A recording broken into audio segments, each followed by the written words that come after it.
Tema kita hari ini adalah tentang bahagia dengan Al-Quran. Di bulan lalu kan sudah saya jelaskan ya, bahwa kenapa seseorang itu tidak bahagia. Kenapa Pak? Seseorang tidak bahagia? Karena dia kehilangan tujuan, harapan, serta makna kehidupannya. Jadi kalau hari ini bulan Desember, Bapak Ibu mengevaluasi ternyata capaian target omset perusahaannya itu bagus, nah, dan kita gembira seperti itu sebenarnya semu. Gitu. Atau sebaliknya, evaluasi akhir tahun ini ternyata capaian omset kita nggak tercapai gitu, target-target tidak terpenuhi, sedih kita. Gitu. Ya. Jadi itu semu. Kenapa? Karena banyak orang di luar sana Pak yang burnout, dia kehilangan makna dari kehidupannya.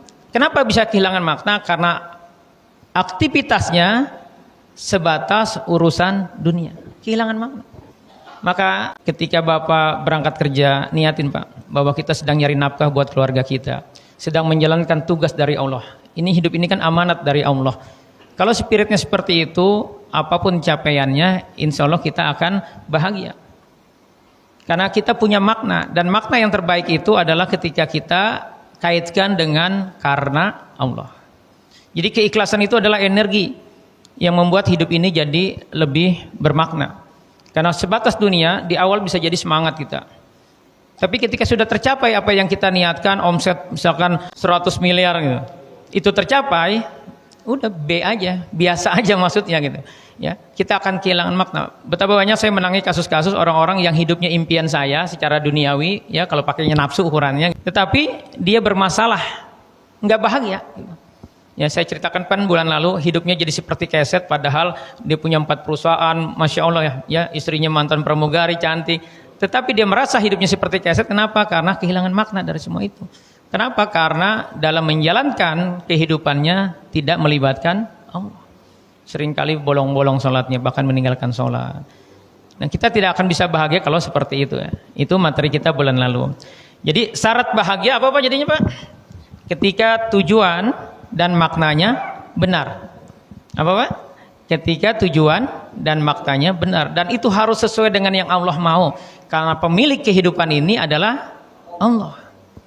Kita adalah hamba-hambanya yang dijadikan pion ya, yang diberi amanat untuk menjalankan proses kehidupan.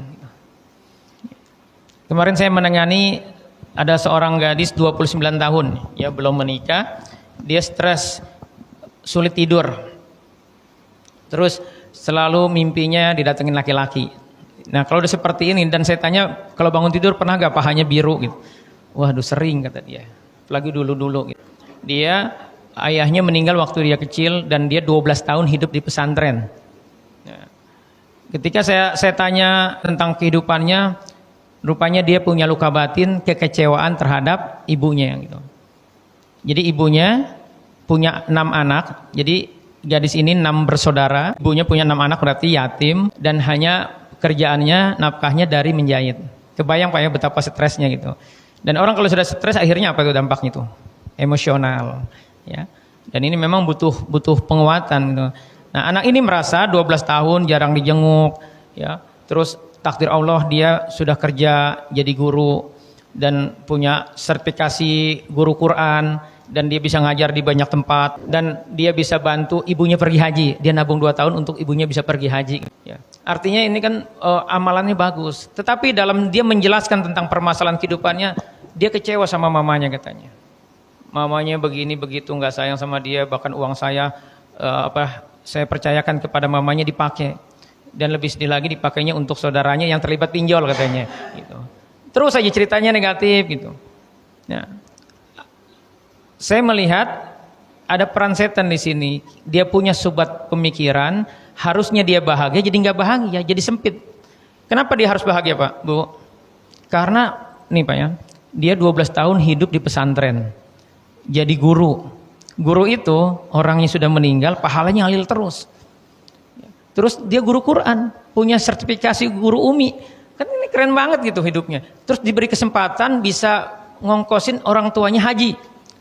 Terus dia bantu bangun rumah, dan untuk ini terpaksa dia harus katanya pinjam hutang ke orang, sehingga sekarang gajinya ya habis hanya untuk bayar hutangnya itu.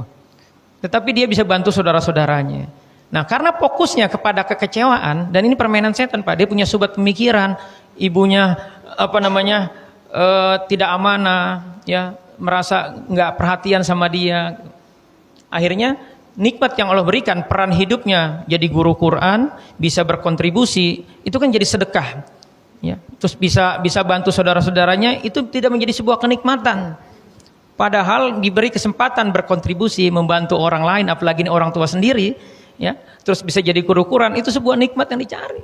Harusnya bahagia gara-gara punya sobat pemikiran, salah memaknai kehidupannya, akhirnya jadi sempit. Jadi sepanjang dia cerita nangis terus. Begitu ngomong-ngomongnya nadanya jadi tinggi gitu. Nah, coba evaluasi Bapak Ibu sekalian, dan saya selalu berpesan materi ini tolong di-share juga kepada anak-anaknya. Karena anak sekarang itu banyak kehilangan makna kehidupannya. Ini bisa dipahami Bapak Ibu ya. Jadi penting bagi kita untuk senantiasa mensyukuri. Dan syarat bahagia itu ketika tujuan dan maknanya benar. Kalau kita tidak bermaksiat, ya, kalau kita melakukan itu karena Allah, itu sesungguhnya akan membuat kita bahagia. Karena yang penting dari kehidupan ini, ya, dan ini menjadi bahan evaluasi kita Bapak Ibu sekalian, apakah aktivitas yang kita lakukan ini diridhoi Allah, dapat pahala enggak? Ini kita ngumpul kayak gini nih, apa yang menyebabkan kita dapat pahala Pak? Apa? Niatnya. Jadi jangan sampai jasadnya ada di Al-Mujadid, pikirannya ada di Bogor gitu, ya. Atau ada di Bali, jangan-jangan udah mikirin jalan-jalan ya. Jadi penting bagi kita agar kita bahagia adalah tujuan dan maknanya benar.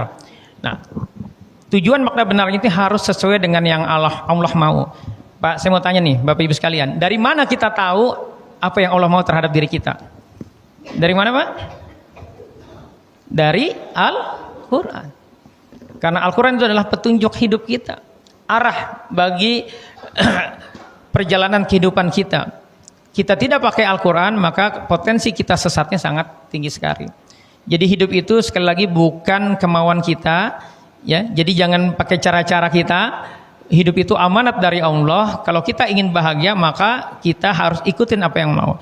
Dan itu disebut dengan bertakwa.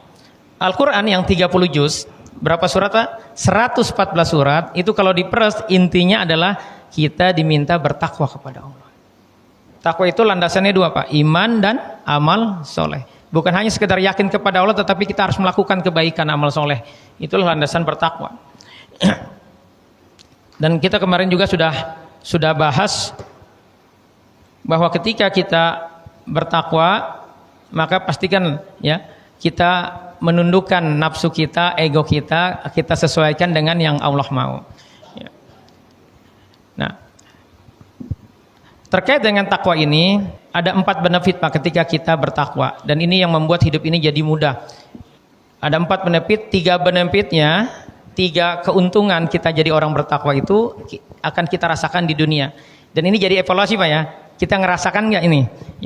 Jadi kata Allah, minimal ada 4 ini. Ini tadabbur surat At-Tolak, surat ke-65 ayat 2 sampai dengan ayat 5. Yang pertama, orang bertakwa itu benefitnya adalah dia mendapat jalan keluar dari masalahnya.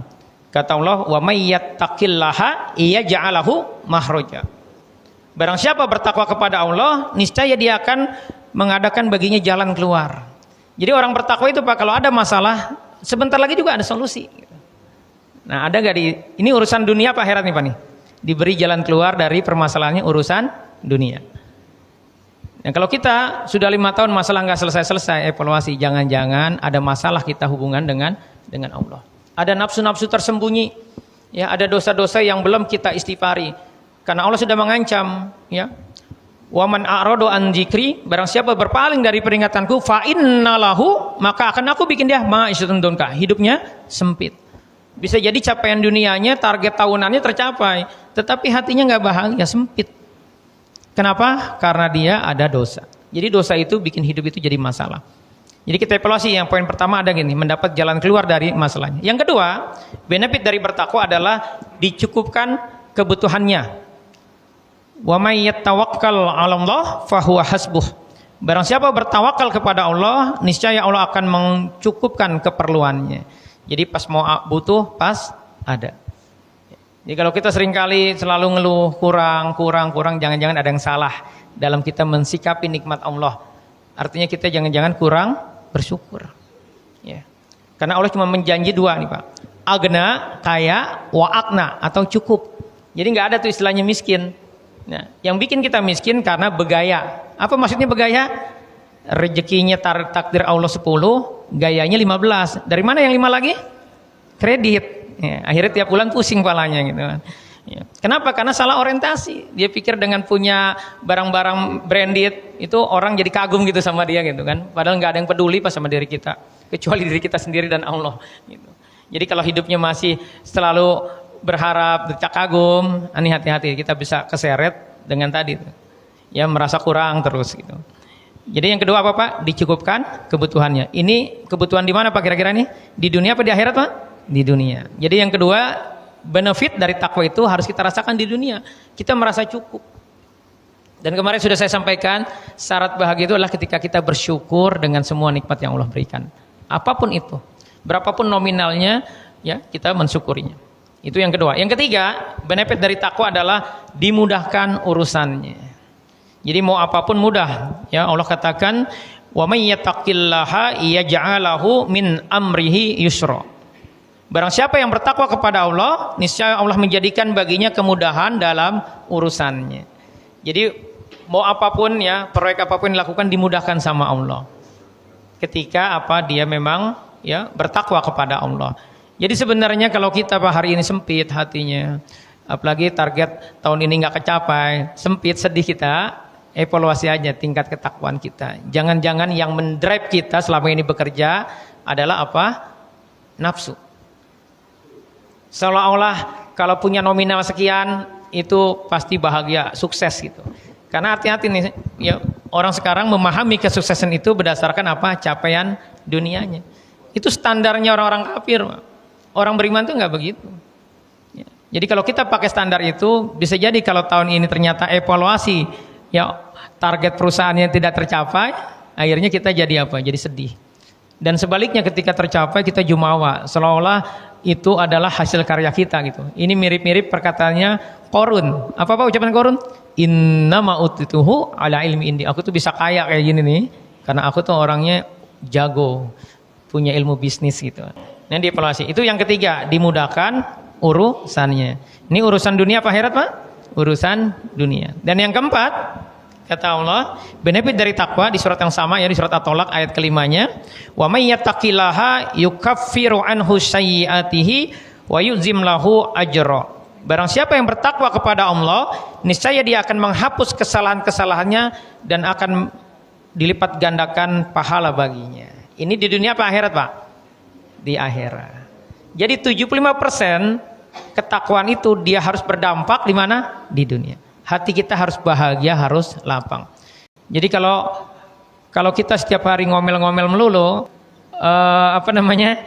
baperan terus, ini evaluasi jangan-jangan ada masalah kita dengan Allah. Ya, apalagi kalau kita sekarang lagi sedih. Nah, sumber dari ketakwaan itu adalah Al-Qur'an. Jadi penting bagi kita Pak menyesuaikan semua perilaku kita dengan Al-Qur'an, dengan yang Allah mau. Nah, saya mau tanya Pak, takwa itu adanya di kepala apa di dada, Bu? Halo? Di dada. Di mana Pak? Berarti di dada ada apa kan? Di hati kita. Dan hati ini adalah penentu dari semua urusan kehidupan kita. Rasulullah mengatakan, "Ala wa inna fil jasadi mudghah. Idza salahat salahal jasadu kulluh, fa idza fasadat fasadal jasadu kulluh, ala wa hiya qalb." Ingatlah, kata Rasulullah, bahwa di dalam jasad itu ada segumpal daging. Jika ia baik, maka baik pula seluruh jasad. Jika ia rusak, maka rusak pula seluruh jasadnya. Ketahuilah bahwa ia adalah hati. Dan ini organnya adalah jantung, Pak. Qalb itu secara organ dimaknai oleh para ulama adalah jantung kita. Jadi jantung itu penentu segala. Jadi penting bagi kita mengevaluasi selalu kondisi hati kita. Dan ternyata Pak, yang berpikir itu bukan otak kita. Sesungguhnya yang berpikir itu kalau dalam versi Islam adalah hati kita. Maka senantiasa mengevaluasi isi hati kita, apakah kita bahagia atau tidak bahagia, itu menjadi sebuah keharusan, kewajiban bagi kita untuk senantiasa mengevaluasi. Karena di hati itu ada namanya niat, dan niat ini menjadi prasyarat diterimanya amal kita. Kita akan jong ya pulang nggak bawa apa-apa, pulang kampung ke akhirat ketika kita salah niat. Saya pernah sampaikan kan di sini kisah 3 orang yang dia waktu hidupnya mirip kayak bapak ibu, ya, ahlul Quran, ya, guru Quran bahkan. Terus yang kedua mujahid perang, matinya syahid, dan yang ketiga orang kaya yang dermawan. Kalau ada proposal paling besar dia nyumbangnya. Tapi ternyata kenapa yang pertama kali tarik ke neraka, diseret ke neraka oleh Allah? Karena salah niat. Dia ada riya. Maka selalu evaluasi Pak. Setiap aktivitas kita ini karena Allah atau nafsu kita yang sedang mendorong kita sehingga kita akhirnya semangat gitu, ya, kerja semangat, semangat, ya. Jangan sampai hanya berharap selain Allah. Al-Qayyim al-Jauziyah itu menyimpulkan Pak, terkait tentang kondisi hati ya. Pastikan Pak, kalau kita ingin masuk surga ada 3 kondisi hati, sikap hati yang harus kita miliki. Ini adalah sikap hati orang bertakwa. Jadi dari tadi itu saya menyampaikan barometer-barometer, indikator-indikator yang harus Bapak Ibu miliki, ya. Dan ini puncaknya nih, 3 sikap hati orang bertakwa. Yang pertama, yang menurut Ibnu Qayyim al-Jauziyah adalah ridho atas semua takdir. Ridho apa Pak?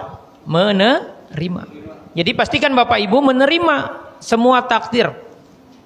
Yang ujungnya adalah kita qanaah dengan semua nikmat yang Allah beri berapapun itu nominalnya. Jadi rasa ini harus ada, ridho dulu. Yang bikin orang, termasuk tadi gadis 29 tahun tadi, kenapa dia jadi ngeluh terus tentang kehidupannya padahal nikmat Allah banyak di dirinya? Karena dia belum ridho punya mamanya dengan karakter spesifikasi seperti itu. Padahal nikmatnya banyak dari Allah. Jadi guru Quran itu sebuah amanat yang luar biasa dari Allah gitu. Tetapi tidak menjadi kebahagiaan bagi gadis itu. Kenapa? Karena dia belum ridho punya kehidupan seperti itu, ya. Dan ketika saya detilkan evaluasi, ada rasa ujub dari 6 bersaudara hanya dia Pak yang punya kesuksesannya, capaian dunianya bagus gitu. Niat ya evaluasi Pak, kalau Bapak punya saudara kandung kayaknya gue paling keren nih dibanding lain, itu ada rasa ujub Pak misalnya. Orang yang pemarah itu karena ujubnya gede biasanya, ya. Maka akhirnya gadis itu karena ada rasa ujub berani dia marahin mamanya gitu. Jadi waspadalah Pak, evaluasi ya. Ada nggak kita ya nih sudah ada belum rasa ridho atas semua takdir Allah? Yang kedua, sikap hati yang kedua, ini sikap hati orang bertakwa Pak ya. Itu harus ada rasa syukur atas semua nikmat. Alhamdulillah. Kemarin kan saya sudah bikin 7 poin, yang setiap poin itu ada poin-poinnya Pak ya. Ya, saya yakin sudah lupa. Nanti buka lagi Pak slide-nya ya. Di situ ada setiap hari selalu syukuri. Ya, alhamdulillah masih punya istri. Ibu-ibu juga alhamdulillah masih punya suami, ya. Karena saya banyak ketemu Bu nanganin kasus yang dia sedih. Tadi pagi ini saya baca chat di grup, 2 bulan lalu suaminya meninggal, dia punya 3 anak yang masih kecil-kecil gitu. Ya. Saya tahu rasanya seperti apa itu kesedihan si ibu ini gitu. Jadi syukuri alhamdulillah masih punya suami, syukuri alhamdulillah masih punya istri Pak, ya. Alhamdulillah masih punya anak, masih punya rumah, alhamdulillah masih hidup. Nah, kalau rasa itu yang selalu ditimbulkan di hati kita, bersyukur atas semua nikmat, maka apa dampaknya ke hati kita? Ya, kita akan bahagia. Itu yang kedua, syukur atas semua nikmat. Yang ketiga, sabar menjalani semuanya. Jadi kita ridho, kita bersyukur, dan kita bersabar. Sabar itu kata Ibnu Qayyim dalam 3 posisi Pak. Sabar dalam ketaatan. Jadi sabar, kita sebenarnya malas pengen sholat subuh berjamaah ini ngantuk gitu. Tapi kita bersabar. Ya, kita kuatkan azam kita karena kita tahu pahalanya sholat subuh berjamaah dalam tanggungan Allah. Artinya pahalanya besar banget. Bahkan kalau kita ajal sampai tadi sholat subuh berjamaah, insya Allah husnul khotimah. Maka kita bersabar dalam ketaatan itu. Dan setiap aktivitas yang Allah minta Pak, itu selalu dampaknya adalah apa? Dampaknya adalah kebahagiaan. Ya, ada pembayaran, ada pahala yang Allah berikan kepada kita ketika kita bersabar, tetap semangat, mau walaupun sebenarnya capek, berat ya, kesel ibu nih suami ya, saya curhat dicuekin, tetangga curhat, diladenin gitu. Ibu tetap bersabar, tetap taat, tetap bikinin kopi, tetap melayani, gitu. Masya Allah, pahalanya luar biasa ya. Yang pertama sabar dalam ketaatan. Yang kedua, sabar untuk tidak maksiat. Godaan laki-laki apa maksiat Pak? Matanya. Ya, kalau ibu-ibu mulutnya. Maka bapak-bapak kalau lagi sedih yang dipegang mulut apa mata Pak? Matanya. Karena dosanya banyak dari mata. Jadi makanya bersabar Pak untuk tidak maksiat. Ya, ibu-ibu bersabar untuk tidak maksiatnya apa? Gosip. Ya, hati-hati nih. Dan yang ketiga, sabar untuk menjalani ujian kehidupan. Karena setiap kita pasti akan diuji untuk mengukur nih imannya asli apa palsu. Ya. Maka kita akan terus diuji sama Allah, dan tenang aja, ujian itu kaidahnya apa? La yukallifullahu nafsan illa wus'aha. Kita nggak bakal diuji kecuali pasti sanggup. Apa aja Pak sikap hati orang bertakwa? Ridho, syukur, sabar. Ya. Nah, seringnya masalah kehidupan itu dari hati yang bermasalah. Jadi kalau kita hari ini merasakan sempit, kayaknya masalah melalui hidup itu sebenarnya yang harus kita evaluasi adalah kondisi hati kita gitu. Hati kita yang bermasalah, seperti gadis 29 tahun tadi, merasa hidupnya bermasalah, bahkan dia punya cita-cita nggak mau nikah gitu. Karena merasa kecewa dengan kehidupannya. Ini kan ada yang salah, di mana yang salah? Di hati dia. Dan itu terjadi Pak karena punya subhat pemikiran, Bu. Paham ya subhat pemikiran ya? Kesalahan berpikir, mindset berpikirnya tidak sesuai yang Allah mau. Makanya penting bagi kita Pak, orang itu akan selalu bermasalah. Jadi pentingnya nih kita tawazun dan tazkiyah. Tawazun itu mengkoreksi mindset berpikir kita, dan tazkiyah membersihkan jiwa kita dari dosa. Ya, jadi banyak-banyak taubat, istighfar. Jadi tawazun dan tazkiyah dari subhat, kesalahan berpikir, dan syahwat dari nafsu-nafsu tersembunyi. Itu yang harus senantiasa dilakukan oleh orang beriman. Karena kalau kita punya subhat pemikiran, akhirnya salah kita dalam bersikap. Dan ini yang bermasalah sesungguhnya apa? Hati kita. Jadi masalah kehidupan itu seringnya berasal dari hati yang keruh, hati yang sempit, hati yang bermasalah. Nah pertanyaan saya, kenapa hati kita bermasalah Pak? Apa sih Pak masalah hati? Lemah, gelisah, apalagi Pak? Resah, galau, sempit, lelah. Kenapa hati kita bermasalah? Karena hatinya kering, kurang nutrisi, enggak dikasih makan. Apa Pak makanannya hati Pak? Zikrullah, Masya Allah ya. Bunda Aisyah pernah nanya sama Rasulullah ketika Rasulullah cerita nanti ketika Dajjal turun Pak, itu pacaklik 2 tahun. Jadi Dajjal itu hanya punya kesempatan 2 tahun aja dia. 2 tahun itu pacaklik. Ini karena Bunda Aisyah adalah orang cerdas, dia nanya, kalau pacaklik nggak ada makanan, makan apa jadinya orang beriman saat itu ya Rasulullah? Kata Rasulullah, makanannya apa Pak? Zikrullah. Jadi zikrullah itu makanan hati. Jadi sebenarnya ya yang harus kita lakukan setiap hari, dan ini menjadi kebutuhan kita, adalah kita berzikir kepada Allah. Dan Allah sudah menjanjikan, kata Allah, alladzina amanu wa tatma'innu qulubuhum bizikrillah. Ala bizikrillahi tatma'innul qulub, yaitu orang-orang yang beriman dan hati mereka menjadi tentram dengan mengingat Allah. Ini sudah disetting sama Allah Pak. Nggak akan bahagia seseorang itu, syarat bahagia itu hatinya tenang. Jadi ukuran bahagia itu hatinya tenang, nggak galau dia, nggak cemas, la khaufun alaihim, nggak ada kekhawatiran dia dengan masa depannya, nggak ngeluh, saya sudah tua, anak masih kecil gimana ya? Itu nggak seperti itu. Dan walahum yahyanun, dia nggak sedih dengan takdir hidupnya, dengan masa lalunya, nggak sedih dia. Dan hanya bisa tenang ketika mengingat Allah. Dan kata Allah, ala bikillahi tatma'innul qulub, dan hanya dengan mengingat Allah hati ini baru tentram, baru tenang, baru bisa bahagia. Jadi zikrullah itu makanan hati kalau ingin kita tenang. Dan Rasulullah mengatakan abdulul zikril Quran. Sebaik-baiknya zikir adalah dengan tilawatul Quran. Inilah yang menjadi bahasan kita hari ini. Bagaimana kita bisa bahagia dengan Al-Quran. Saya yakin Bapak Ibu percaya Al-Quran itu mukjizat ya. Tetapi faktanya Pak, saya bikin survei 2 bulan yang lalu. Pertanyaan begini surveinya.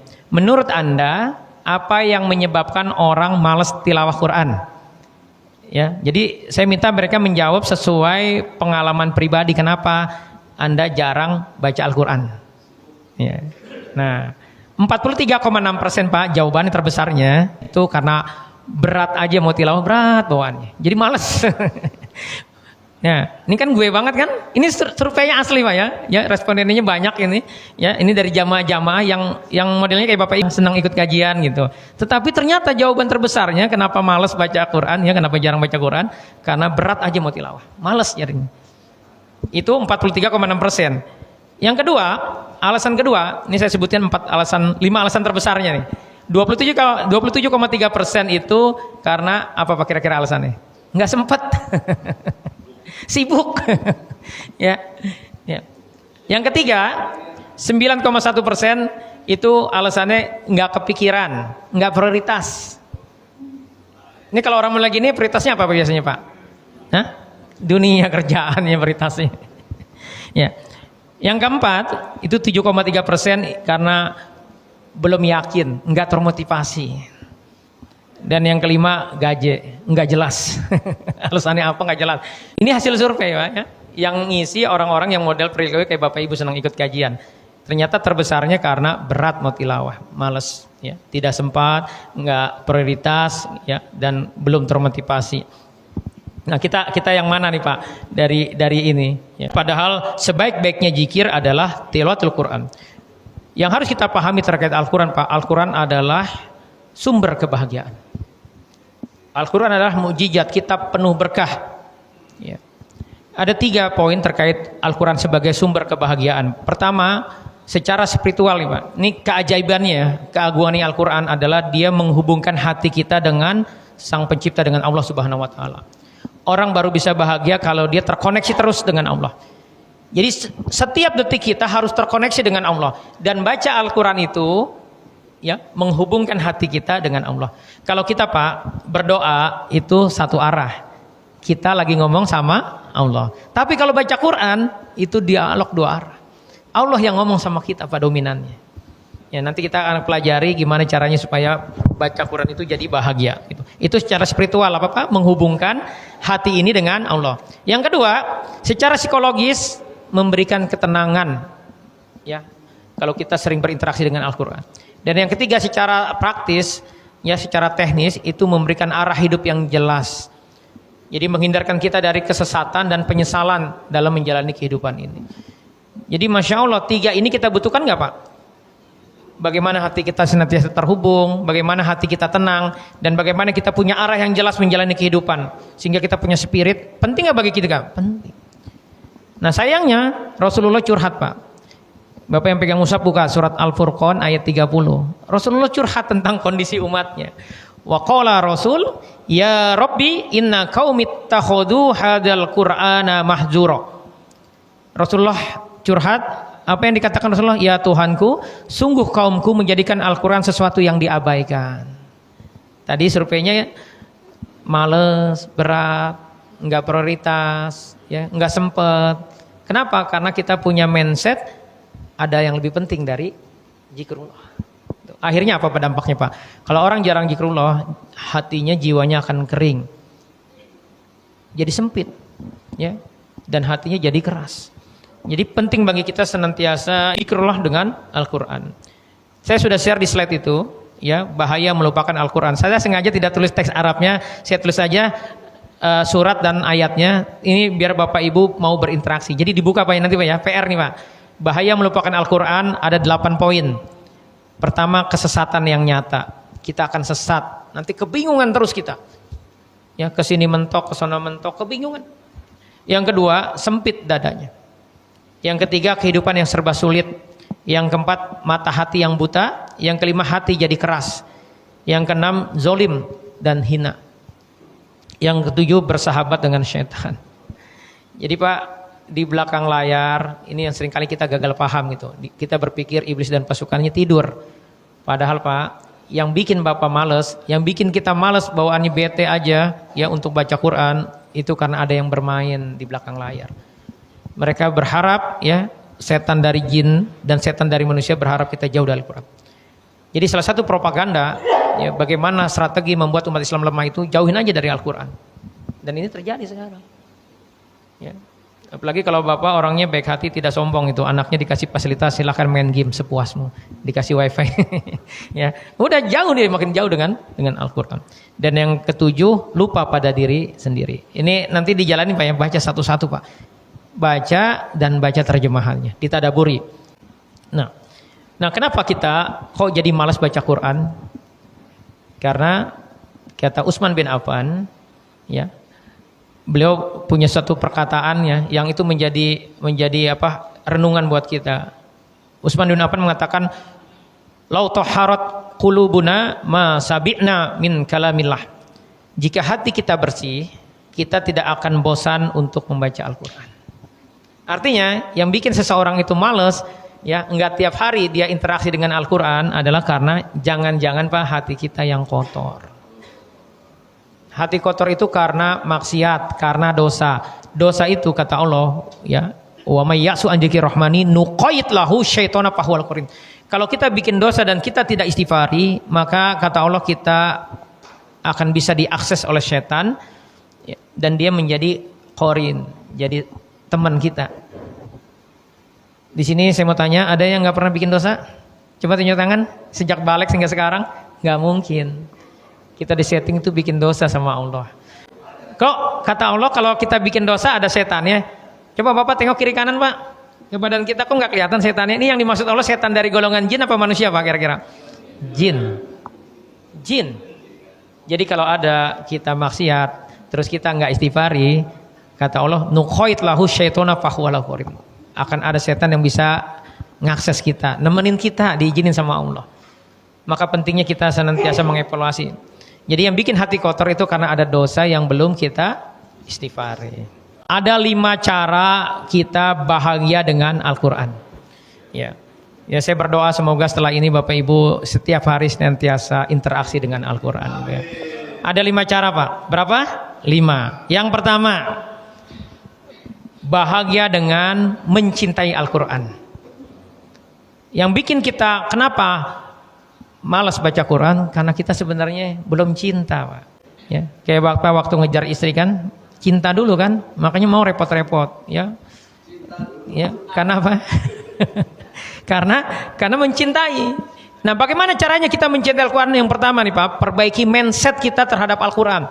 Yang harus dipahami bahwa Al-Quran itu mujizat paling agung, paling besar Pak. Bersyukur kita jadi umat akhir zaman. Kenapa kita harus bersyukur? Karena kita satu-satunya umat yang dapat warisan mukjizat paling agung. Apa sih mukjizat itu? Mukjizat itu arti asal kata dari mujiz. Dia mengalahkan, melemahkan orang-orang yang ragu kepada Allah. Kita tahu ada nabi yang enggak mempan dibakar Pak. Nabi siapa? Nabi Ibrahim. Itu keren enggak Pak? Kalau ada videonya viral itu pasti videonya itu kalau zaman sekarang tuh. Ya. Terus ada nabi yang bisa ngebelah laut. Nabi siapa? Nabi Musa. Itu kalau ada videonya, luar biasa itu pasti viral. Laut bisa dibelah, gitu kan? Ada nabi yang bisa lahir tanpa ayah, bisa menghidupkan orang yang sudah mati. Keren nggak Bu? Keren banget itu, ya. Terus Rasulullah dengan izin Allah bisa membelah bulan Pak. Keren nggak itu Pak? Bulan bisa dibelah, gitu. Bahkan bisa dimasukkan ke dalam gamisnya, bajunya. Ya. Rasulullah bisa seekor domba kambing yang sudah tua, yang sudah nggak bisa keluar susunya lagi, didoain sama Rasulullah bisa keluar susunya dan bisa diminum banyak oleh para sahabat. Itu kan keren banget. Nah, semua itu Pak yang keren-keren tadi tuh, itu kalah keren dengan Al-Quran. Jadi mujizat yang paling yang itu Al-Quran, dan yang mujizat yang paling agung ini, Al-Quran yang agung ini, kitab yang penuh berkah ini diwariskan ke Bapak Ibu sekalian atas perintah Allah oleh Rasulullah, diwariskan. Taraktu fikum amrani in tamassaktum bihima lan tadilu abada. Kutinggalkan 2 perkara yang kalau kita berpegang teguh dengan 2 perkara ini, ya, dengan 2 pusaka ini, maka kita tidak akan sesat, kita akan bahagia dunia akhirat. Apa? Kitabullah wa sunnati. Kitabullah ini adalah Al-Qur'an. Pak, kalau Bapak tiba-tiba diumumin sama notaris, Pulan, kamu dapat warisan tanah ya 5.000 hektar atau 100 hektar. Apa tadi Pak warisannya? Al-Quran. Jadi kita harus perbaiki mindset kita. Kita harus sadar bahwa Al-Quran itu kitab penuh berkah. Jadi Al-Quran itu petunjuk dan solusi dari masalah kehidupan kita. Dan Al-Quran itu adalah sumber energi. jiwa kita itu disetting sama Allah akan semangat, ya. Bisa bedain Pak orang semangat nggak ada dengan orang yang nggak semangat hidupnya? Ini penting kita mengevaluasi juriyah kita ya. Jangan-jangan dia nggak semangat menjalani kehidupannya gitu. Itu kenapa hatinya sedang bermasalah. Dan biasanya permasalahan itu karena dia tidak terkoneksi dengan Al-Quran. Dia tidak baca, dia tidak tadabburi, dia tidak paham dengan makna dari Al-Quran. Sehingga akhirnya mensikapi kehidupan ini dengan salah. Ya, nggak sesuai yang Allah mau. Ya. Jadi bagaimana kita mencintai Al-Quran, paham keutamaan-keutamaannya. Pertama, Al-Quran itu mujizat yang paling agung. Ini bisa dipahami Pak ya, agung ini ya. Terus dia adalah kalamullah. Baca Al-Quran itu berarti kita lagi diajak ngobrol oleh Allah. Terus dia adalah petunjuk agar kita tidak sesat. Dan dia sumber ketenangan dan kebahagiaan. Dan dia juga penyembuh penyakit hati dan penyakit fisik. Dan dia akan nanti jadi cahaya Pak. Dan pemberi syafaat di kuburan. Jadi salah satu yang kenapa kita harus rajin baca Quran, karena nanti kata Rasulullah, ya Rasulullah bilang iqra'ul Quran, bacalah Al-Quran. Fa innahu ya'ti yaumal qiyamati safi'an li ashabih. Bacalah Al-Quran karena ia akan mendatangi pemiliknya pada hari kiamat untuk memberikan syafaatnya. Jadi selain syafaat dari Rasulullah, nanti ada syafaat dari Al-Quran. Kebayang nggak Pak, saat kita butuh belum pernah ke akhirat, ya bahkan kalau kita tidak tobat mata kita akan buta nanti, belum pernah ke akhirat matanya buta gitu.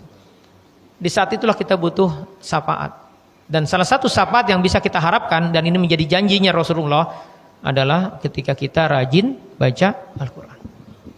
Jadi Al-Quran itu bisa menjadi syafaat. Bahkan Al-Quran itu bisa ngobatin. Kok saya sakit baca Quran nggak sembuh? Itu yang salah kira-kira Qurannya apa kitanya Pak? Jadi kaidah ya yang bilang bahwa Quran itu adalah syifa, penyembuh, bukan obat nih Pak. Obat itu belum tentu nyembuhin. Ini syifa, penyembuh. Jadi pasti sembuh. Itu yang bilang Allah. Di Quran surat Al-Isra 82 Allah katakan, ya, a'udzubillahi minasyaitonirrajim. Wa nunazzilu minal Qur'ani ma huwa syifaa'u wa rahmatul lil mu'minin. Dan kami jadikan turunkan Al-Qur'an itu untuk menjadi penyembuh dan rahmat penolong bagi yang yakin, yang beriman kepada Allah. Tapi ada syarat dan ketentuannya. Dilanjutin ayat ini, wala yazidu zalimina ila khosaro. Bagi orang-orang yang hatinya ada penyakit, ada masalah, Quran itu tidak menambah manfaat. Nggak ngefek maksudnya. Jadi kalau hari ini kita baca Quran tetapi masih galau, ya masalah kita nggak selesai-selesai, yang salah itu adalah hati kita. Dan di surat Yunus ayat 57 Allah katakan, ya ayuhan nas qad ja'atkum mau'izatum mir rabbikum wa syifaa'un lima fis sudur. Hai manusia, sesungguhnya telah datang kepadamu pelajaran dari Tuhanmu, penyembuh bagi penyakit yang ada di dada. Ya, yang ada di hati kita.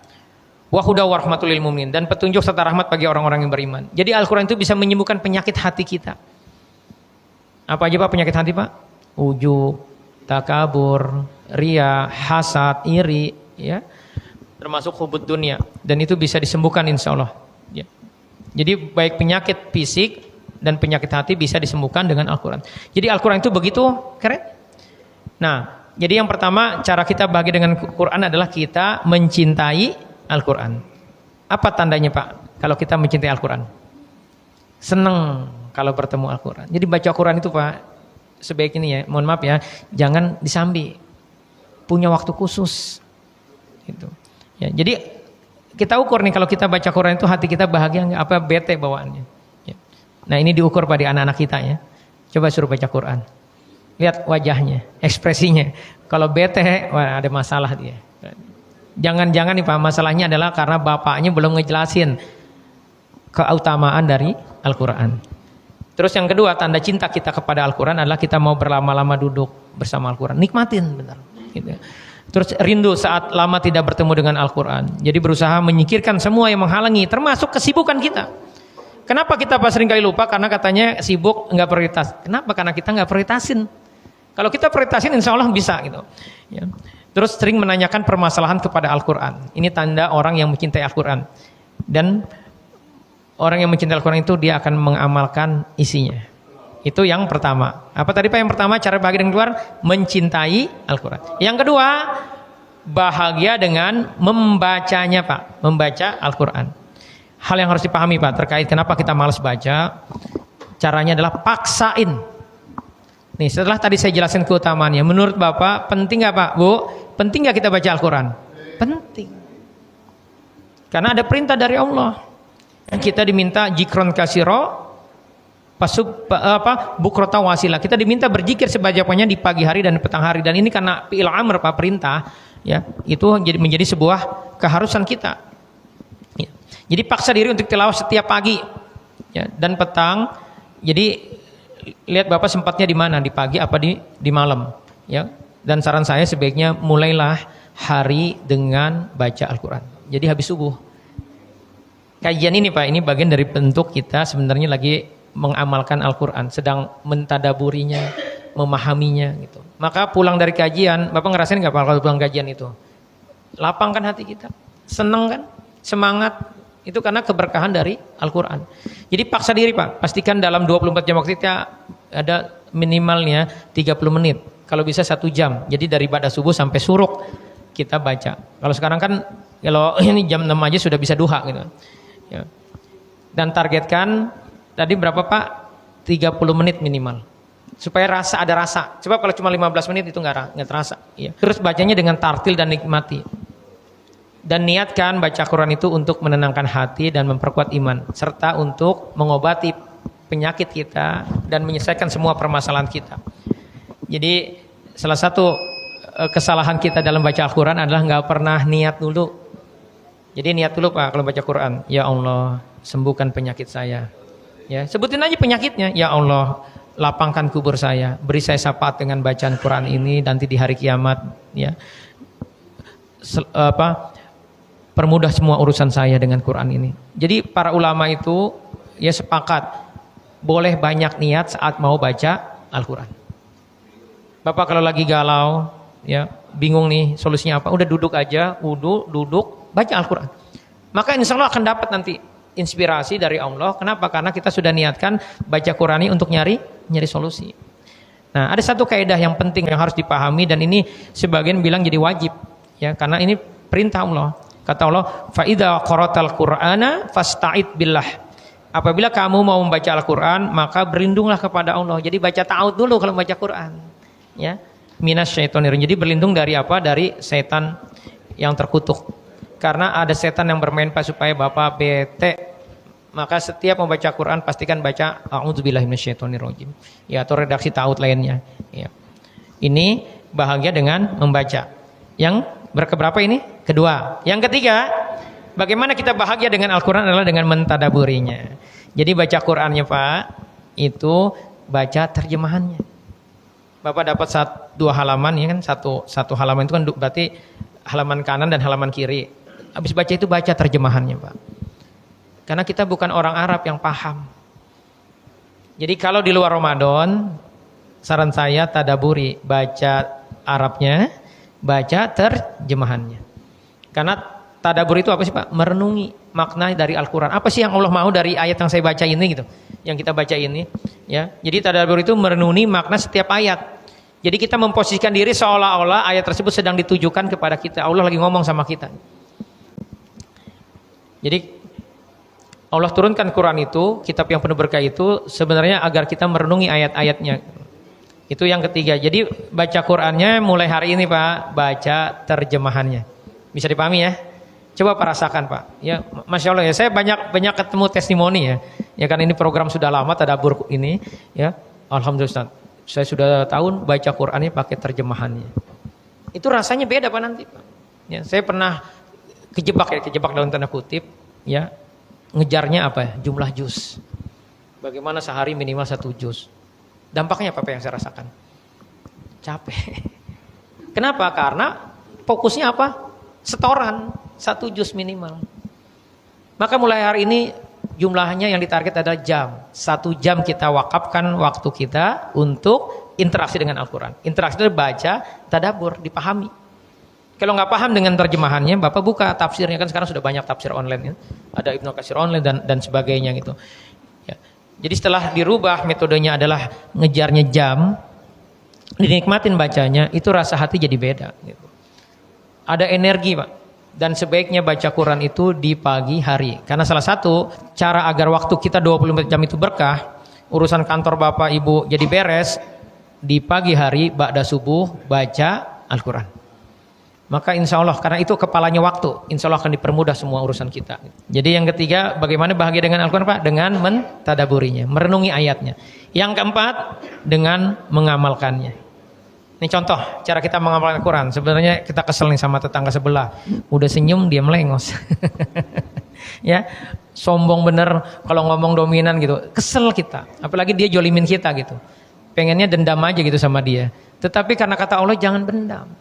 Saya pernah nyampaikan kan 4 syarat orang bertakwa. Masih ingat Pak? Tadabbur surat Ali Imran 133 sampai 135. Ini saya lagi mau jelaskan cara Bapak mengamali Al-Quran. Sebenarnya kesel, tapi kita ingat kata Allah, ya, orang bertakwa itu ada 4 syaratnya. Pertama apa? Alladzina yunfiquna fis-sarai wad-dharra. Yang mau berinfak, berkontribusi di kala lapang maupun sempit, enggak pelit orangnya, enggak hitung-hitungan. Ini qadarullah Bapak lagi di challenge sama Allah. Dibuka pintu keberkahannya, masjidnya lagi direnovasi. Itu kan peluang artinya. Adanya di komplek Bapak Ibu, ini kan peluang. Siapa yang paling berkewajiban memberikan kontribusinya? Ya kita yang terdekat. Karena kalau masjid ini makmur Pak, efek keberkahannya itu satu komplek ini akan berkah. Ya, dan saya apresiasi ini bahwa Al-Mujadid ini termasuk yang makmur masjidnya gitu. Ya. Kajiannya banyak, ya, aktivitasnya, bahkan di sini ada center Quran ya Umi ya. Kemarin saya sempat lihat itu postingannya penghargaan terhadap anak-anak yang sudah selesai 1-2 juz. Masya Allah gitu. Ya, insya Allah jadi keberkahan. Jadi yang pertama berinfak. Yang kedua wal kadhiminal ghaid, mampu menahan marah. Sebenarnya kita pengen marah, kesel gitu. Tapi ingat ayat ini, orang yang masuk surga itu enggak pemarah. Ya, jadi kalau kita masih pemarah, ini waspadalah. Ya, karena Rasulullah la taqtub, jangan marah akan masuk surga. Artinya kalau kita pemarah akan terhalang masuk surga. Itu yang kedua. Yang ketiga, orang bertakwa itu wal afina 'anin nas, mau memaafkan kesalahan orang lain. Sebenarnya kesel ibu-ibu sama suaminya nih, ya. Bapak kesel sama istrinya, kesel sama tetangganya, tapi kata Allah suruh maafin. Ingat ya kisah Abu Bakar sama Mistoh ponakannya yang gosipin Aisyah, masih ingat Pak kisahnya? Ya, kan Abu Bakar ngancem, pokoknya mulai hari ini nggak dikasih lagi uang bulanan, tetapi sama Allah ditegur, nggak boleh orang beriman ngancem begitu. Suruh apa? Waliyafu, maafin dan lapang. Nah kita mengamalkan Al-Quran karena ingat tadi pesan Allah seperti itu, akhirnya kita mau maafin, nggak marah, nggak ngomel. Kita niatin karena Allah. Itulah cara mengamalkan Al-Quran. Ya. Termasuk yang saya sering kali jelaskan ya, yang tadi saya baca itu wala tastawil hasanatu wala sayyi'ah. Itu surat Fussilat ayat 34 sampai 36. Tidak sama kebaikan dengan keburukan. Idfa billati hasan, balaslah keburukan itu dengan kebaikan. Tetangga yang ngeselin, ya, suami yang ngeselin ibu tetap melayani karena Allah niatnya, maka nanti berubah itu. Orang-orang yang tadinya ngeselin kita, kalau kita kasih kebaikan terus, sebenarnya berat Pak. Karena kata Allah, kalau kita pengen ngasih kebaikan sama orang yang ngeselin kita, yang pertama itu sedekah terbaik, yang kedua akan ada setan yang bisikin, jangan mau bos, enak bener dia, ya, gitu kan? Apalagi Bapak jagoan. Ya. Tetapi karena kita pengen ngamalin Al-Quran, karena ini perintah Allah langsung yang ngomong, yang minta, maka kita mau. Jadi begitu Pak. Jadi setiap ayat yang dibaca, ini PR Pak ya. Pak tadaburi ayat-ayat dalam Al-Quran yang diawali dengan ya ayyuhalladzina amanu. Itu di atas 90-an itu jumlahnya. Ya, Bapak baca, cari aja. Kan gampang kalau zaman sekarang kan, searchingnya yang diawali dengan ya ayyuhalladzina amanu, masing-masing Bapak tadaburi. Karena itu yang menyebabkan kita tahu Allah mau apa terhadap diri kita. Ya. Itu yang harus kita amalkan. Termasuk kita dalam mengamalkan itu jangan mudah kecewa Pak. Kenapa? Karena di Al-Quran Allah jelaskan kisah Nabi Yunus yang kecewa dengan kebaikan yang dilakukan dengan dakwahnya. Jadi jangan pernah kecewa. Bapak berharap nih masjid cepat selesai yang nyumbang banyak, ternyata nggak banyak gitu. Ini jangan kecewa gitu. Ya, apalagi ngancem-ngancem tidak mau lagi melakukan kebaikan gara-gara kecewa. Sebagaimana Nabi Yunus yang Allah kisahkan, kata Allah wazannuni idzahaba mughadiban, dan ingatlah ketika Nabi Yunus itu kecewa, marah ya kepada tetangganya yang diajak masuk Islam nggak mau. Itu kalau logika kita kan benar Pak ya. Orang dia nggak mau, udah kita tinggalin aja gitu. Sama Allah disalahin. Nggak boleh begitu. Nggak boleh ngancem-ngancem, nggak mau lagi dia melakukan kebaikan gara-gara kecewa. Kalau kita tipenya sering keluar grup gara-gara kecewa, nggak mau ngaji lagi, nggak mau aktif lagi di DKM, waspadalah gitu. Nah, kita mengamalkan Al-Quran karena ingat ini pesan Allah, nggak boleh kecewa dengan kebaikan, maka akhirnya kita tetap mau aktif dalam berkontribusi melakukan kebaikan. Nah, para sahabat Pak, ini PR nih Pak. Bapak yang megang HP ditulis nih Pak. Kalau ketemu surat ini, nanti pastikan Pak kita lakukan kalau ketemu ayat ini. Dan memang kita penting baca terjemahannya. Kalau ketemu ayat ini, surat ini, pastikan Bapak seperti para sahabat. Para sahabat itu nangis Pak. Surat apa itu? Surat Hud ayat 15 dan 16. Apa yang Allah katakan? Kata Allah ya, auzubillahi minasyaitonirrajim, "Man kana yuridul hayatad dunya wa zinataha nuwaffi ilaihim a'malahum fiha wa hum fiha la yubkhasun." Barang siapa yang menghendaki kehidupan dunia dan perhiasannya, niscaya kami akan berikan kepada mereka balasan pekerjaan mereka di dunia dengan sempurna dan mereka di dunia tidak akan dirugikan. Jadi kalau kita niatnya aktif di DKM, nyari nafkah, bekerja, bisnis, apapun itu, niatnya hanya sebatas untuk dunia, Allah akan penuhi Pak keinginan Bapak. Tapi di ayat 16 ini yang bikin para sahabat menangis. Ulaikal ladzina laisa lahum fil akhirati illan nar. Itulah orang-orang yang tidak akan memperoleh apa-apa nanti di akhirat karena berharapnya hanya sebatas dunia dan Allah penuhi di dunia gitu. Ya, akan jong kita. Ya, tidak akan dapat apa di akhirat kecuali apa? Neraka, Pak. Wa habita ma sana'u fiha wa batilu ma kanu ya'malun. Dan lenyaplah di akhirat apa yang telah mereka usahakan di dunia. Nyumbang, ya, nyari nafkah itu kan pahalanya besar, Pak. Ibu melayani suami pahalanya besar, tetapi niatnya bukan karena Allah, maka kita tidak ada apa-apanya nanti di akhirat. Ya. Jadi pastikan nanti kalau ketemu ayat ini, ingat Pak ya, surat Hud ayat 15 dan 16 kita nangis. Ya. Itu yang keempat. Bagaimana kita mengamalkan Al-Quran. Dan yang kelima, agar kita bahagia dengan Al-Quran adalah kita mau mengajarkan dan mensiarkan Al-Quran. Jadi Pak, ini namanya apa? Dakwah. Kata Rasulullah, khairukum man ta'allamal Qur'an wa 'allama. Sebaik-baiknya kalian adalah yang dia belajar Al-Qur'an dan mau ngajarin. Bapak yang takdir Allah, ibu yang takdir Allah punya anak, ajarin anaknya dengan Al-Qur'an. Jadi dia bisa baca Al-Qur'an itu dari kita gitu. Ya. Maka selama dia terus sama anak kita hidup, dia baca Qur'an, pahalanya mengalir luar biasa. Jadi guru Qur'an itu keren Pak derajatnya. Dan Bapak bisa jadi guru Qur'an. Dan kan ngajarin baca, ngajarin tadabur, menjelaskan ini. Maka saya ya persilakan Bapak Ibu untuk menyampaikan nih materi-materi yang saya sampaikan ya, karena ini sedang mengajarkan Al-Qur'an. Ya supaya menjadi sebuah kebaikan itu. Dan pesan saya ajarkan kepada siapa? Anak-anaknya. Jadi mengajarkan Al-Qur'an bukan cuma ngajarin baca ya. Bagaimana dia bisa paham ya terhadap isi kandungan Al-Qur'an dan dia termotivasi mau mengamalkannya gitu. Dan mendakwahkan Al-Quran ini perintah Allah. Ada 4 syarat kalau kita nggak mau rugi. Ya, wal asr, demi masa innal insana lafi husr. Sungguh hidup itu kita pasti akan rugi kata Allah kecuali melakukan 4 hal ini. Pertama apa? Illal ladzina amanu. Kecuali kita yakin sama Allah. Jadi kita harus yakin Pak kepada Allah kalau nggak mau rugi hidup. Yang kedua wa amilus shalihat, melakukan amal soleh, membuktikan keimanan dengan amal soleh. Tapi Allah nggak pengen kita soleh sendiri Pak. Wa tawassaw bil haq kata Allah. Mau menasihati dalam kebaikan, mau peduli sama orang lain, mau berkontribusi. Artinya apa kata para ulama? Mau berdakwah. Dan dakwah yang terbaik adalah ya mengajarkan isi kandungan Al-Qur'an. Dan yang keempat, wa tawassaw bis sabr, kita mau bersabar menjalani itu semua. Ya. Nah, terakhir apa tanda kita bahagia dengan Al-Qur'an? Ya. Ini saya sengaja bikin kotak-kotak checklist ya Pak ya. Nanti dievaluasi di rumah, diskusi Pak, ajak istrinya sama anak-anak yang ngumpul. Pertama nih, tanda kita bahagia dengan Al-Quran. Ini pastikan dilakukan Pak ya, supaya materi ini nggak B aja, nggak biasa aja, ada efeknya ya bagi akhirat Bapak Ibu. Yang pertama nih Pak, tandanya hatinya tenang saat mendengar ayat Allah, mendengar Al-Quran. Sudah nggak kita level itu? Kalau ada orang baca Quran, kita tenang. Gitu.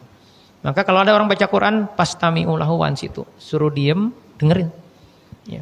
Terus yang kedua, ridho dengan semua takdir Allah. Kita udah nggak lagi galau dengan capaian hidup kita, dengan kondisi kita, dengan ujian kita udah nggak galau karena kita sudah ridho menerima. Yang berikutnya, tetap sabar dan optimis saat diuji. Jadi hidupnya semangat, ya apapun kondisi capaiannya. Yang berikutnya, mudah memaafkan, tidak punya dendam. Ingat luka batin yang sering saya sampaikan apa saja? Menyimpan kesedihan, menyimpan kekecewaan, menyimpan dendam. peristiwanya sudah lama, kayak yang kemarin anak gadis yang 29 tahun tadi yang di awal saya ceritakan, saat cerita tentang mamanya, badannya maju, ngomongnya keras, terus nangis. Artinya dia menyimpan kesedihan dengan takdir hidupnya itu. Ya, evaluasi Pak ya. Jadi masih gak kita punya luka batin. Jadi orang yang bahagia dengan Al-Quran udah memaafkan dan tidak dendam lagi. Terus ucapannya lembut dan penuh hikmah. Terus selalu ingin dekat dengan majelis ilmu dan zikir. Jadi kalau Sabtu Minggu dia berharap Sabtu Minggu lagi, kenapa? Karena ada kajian. Jangan, kajian lagi aja. ngaji lagi. Terus tidak mudah iri atau hasad atau gelisah dengan dunia. Tapi kalau misalnya semoga ini bisa dipahami. Lebih kurangnya saya maaf. Billahi taufiq. Assalamualaikum warahmatullahi wabarakatuh.